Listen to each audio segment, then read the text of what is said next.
पक्षाचे त्या झूम मीटिंगमध्ये होते, प्रभारी होते, प्रदेशाध्यक्ष होते, प्रभारी सचिव पण होते। आता आमच्याकडे संख्याबळ फक्त 27 आहे आणि आमच्याबरोबर अलायन्स जे पार्टनर आहेत त्यांचे 3 पप्पू देशमुख असे 30 संख्याबळ आहे।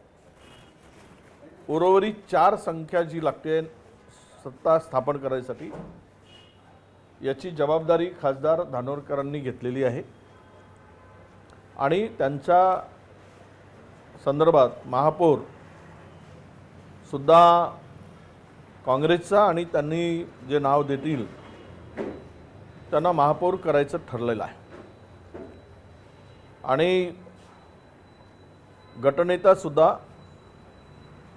एकमत झालेला आहे। एकमत म्हणण्यापेक्षा प्रदेशनी जो गटनेता दिला नाव दिलेला आहे त्याला गटनेता करायचं ठरवलं आहे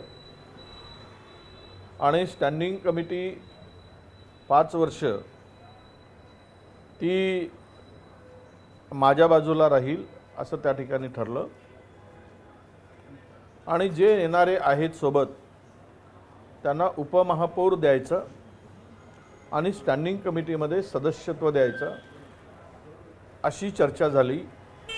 आता ह्याला लागणार जे काही संख्याबळ आहे ते खासदार जुळवणार आहेत आणि त्यानंतर सत्ता स्थापनेचा कार्यक्रम आल्यावर आम्ही दावा करू आणि महापौर हा काँग्रेसचा होईल यामध्ये मला वाटतं काही आता अडचण नाही।